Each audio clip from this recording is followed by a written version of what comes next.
pertama itu kendaraan sudah mulai banyak. Ya. Karena bongkar. Nah, ini bapaknya aja juga. Kendaraan terlalu banyak. Yang kedua yaitu perlu penambahan personil polisi. Ya, personil polisi. Ya. Itu aja dulu. Bagaimana penanggulangan yang dapat Bapak lakukan ketika menghadapi situasi atau masalah tersebut?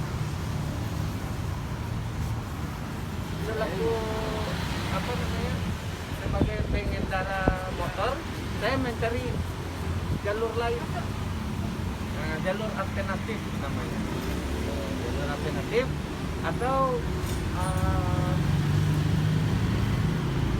istirahat dulu, istirahat dulu di warung-warung gitu, istirahat dulu. Lalu bagaimana cara Bapak menghadapi pengendara yang melewati aturan tersebut? Yang melanggar.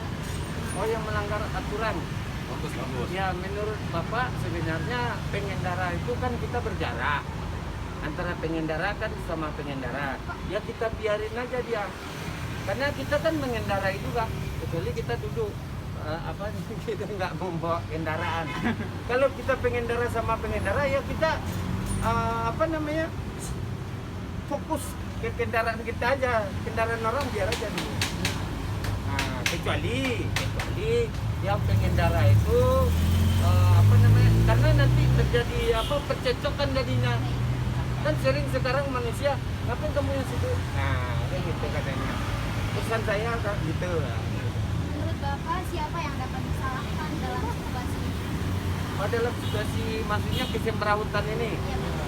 Ya, yang pertama itu kembali ke manusianya. Kalau instansinya yang kita kembalikan ke pemerintahan daerah. Ya, termasuk di sana dinas perhubungan, polisi lalu lintas, dispenda yang suka ambil pajak kita, pajak. Dia harus berempu bagaimana mengatasi permasalahan itu, ditambah dengan jalan kadang ada yang berlubang-lubang juga kan, itu bisa bikin macet juga.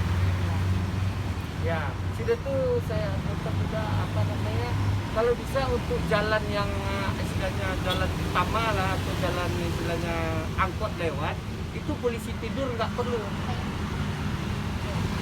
polisi tidur, cuma kesadaran bagi si pengendara aja mengurangi kecepatan. Nah, itu seperti itu boleh dipoto tuh. Lalu menurut Bapak kira-kira solusi yang tepat dalam kasus seperti ini itu apa? Solusi yang tepat mengatasi hal-hal seperti ini. Jalan dilebarkan, jalan ditambah lebarnya. Nah, udah tuh tidak boleh parkir di pinggir jalan. Parkir di pinggir jalan itu dilarang deras, dilarang dengan tegas ya. Ya, kalau rumah-rumah yang ada di pinggir jalan, kalau bisa dijual aja biar lebar jalannya. Jangan rumah di pinggir jalan, karena orang jalan lebih butuh daripada yang punya rumah. Rumah kan banyak, dekat-dekat bukit kan banyak rumah. Nah, itu pendapatnya. Cuma kalau dia ngotot ya biar aja. Menurut Bapak, pihak siapa yang paling dirugikan jika dalam kondisi atau situasi seperti ini? Terus siapa? Siapa pihak yang paling dirugikan, Pak? Pihak masyarakat dirugikan pertama karena kemacetan keterlambatan. Sudah tuh solusinya ada juga, bikin jembatan layang bisa juga, jalan jatuh ya, jalan ya. Sudah tuh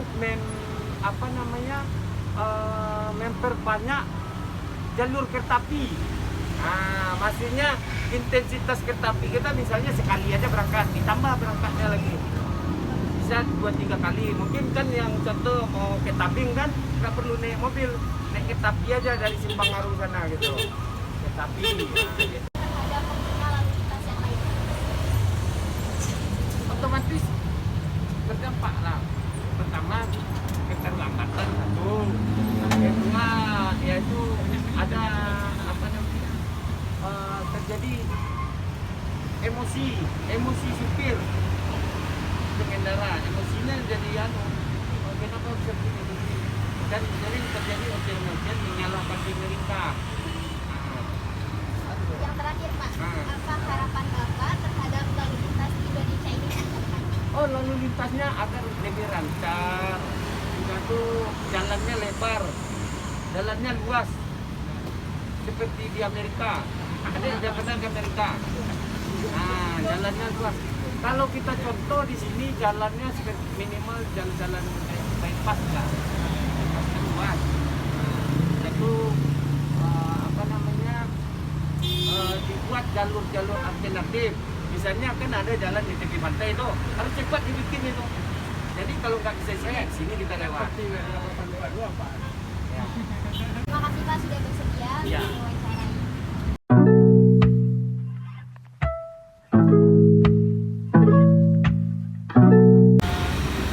Sini kan kami untuk wawancara dengan Bapak. Kalau boleh tahu nama Bapak siapa ya? Nah, itu Pak. Baik Pak, akan ada beberapa pertanyaan dari kami Pak. Yang pertama, menurut Bapak, apa yang menyebabkan kesemrawutan lalu lintas di Kota Padang?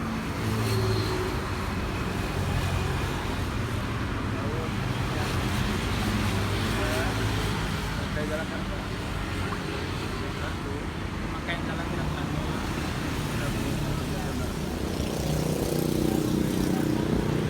Banyak melanggar aturan Pak. Selanjutnya, bagaimana cara Bapak ketika menghadapi masalah tersebut Pak?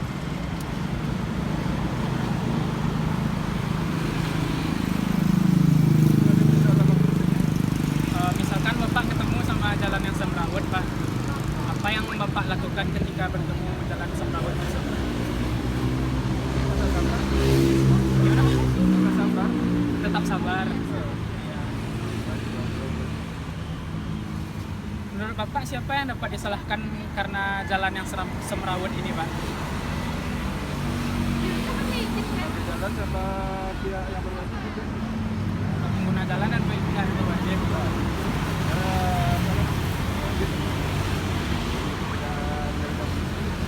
Yang tidak menjalankan fungsinya. Selanjutnya Pak, menurut Bapak apa kira-kira solusi yang tepat untuk kasus ini Pak?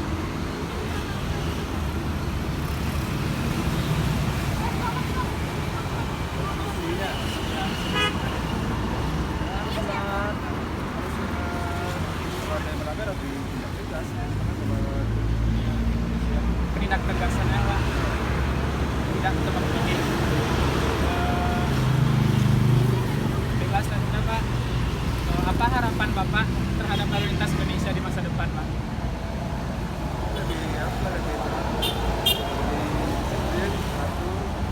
Lebih disiplin, lebih teratur. Satu lagi Pak, terakhir. Dampak kesemrawutan lalu lintas terhadap pengguna lalu lintas lain Pak, kira-kira apa Pak?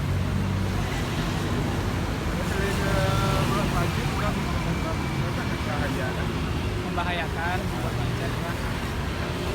Baik Pak, sekian pertanyaan dari kami. Terima kasih atas waktunya Pak. Assalamualaikum warahmatullahi wabarakatuh Pak.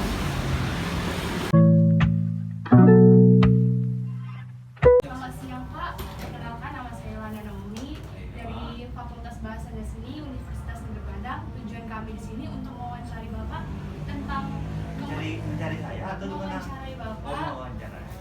untuk bertanya tentang tata tertib lalu lintas di sini. Jadi di sini ada 10 pertanyaan Pak. Iya, Kami boleh kan meminta waktu Bapak sebentar untuk 10 pertanyaan ini? boleh. Tapi nanti mulai di situ. Yang pertama, yang paling utama sekali faktornya faktor manusia. Apa karena faktor manusia itu? Karena manusianya yang kurang kesadaran akan berlalu lintas. Itu yang pertama tadi. Ya. Misalnya, disebutkan contohnya di Simpang Hitam, jalur ke kiri itu seharusnya kan untuk jalur masuk ke dalam.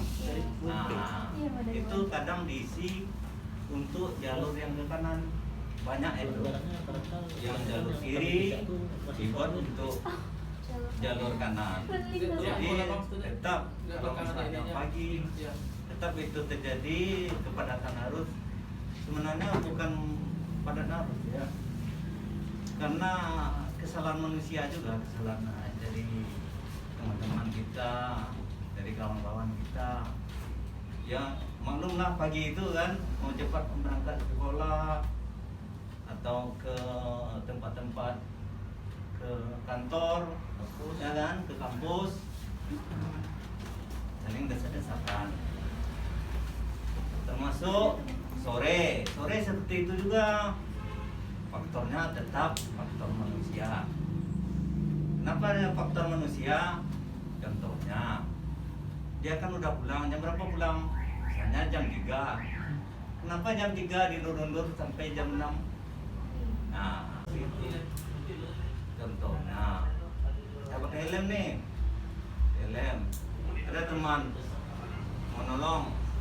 Saya nolong ke kampus. Dia nak pakai helm. Lebih baik kita kasih uang dia. Naiklah kalau tidak tahu. Daripada kita naikkan di belakang. Nah, apa lagi? Ini Pak, bagaimana harapan Bapak selanjutnya atas lalu lintas yang ada di Indonesia ini, Pak? Kalau masalah lalu lintas, ya itu sekarang sudah meningkat dari sebelum-sebelumnya. Misalnya masalah pembelinya, dulu kan memang diakui kan, dulu pas misalkan kan zaman-zaman dulu ini bukan zaman sekarang kan, zaman-zaman dulu ada orang apa namanya lalu lintas minta uang, tapi sekarang alhamdulillah udah misalnya udah 95% lah, udah kurang gitu. Kenapa? Ya datanglah belakang ini dan balinya. Kenapa? Kalau dulu mungkin ekonominya, faktor ekonomi boleh, ya faktor ekonominya boleh, karena ekonomi, masalah ekonomi, ya mau gaji polisi berapa? Hah? Sekarang gaji polisi berapa? Ya, sekarang gaji polisi mungkin ya kalau dibilang nggak cukup ya cukup lah kan. Nah, dibanding yang lain alhamdulillah lah daripada yang dulu kan.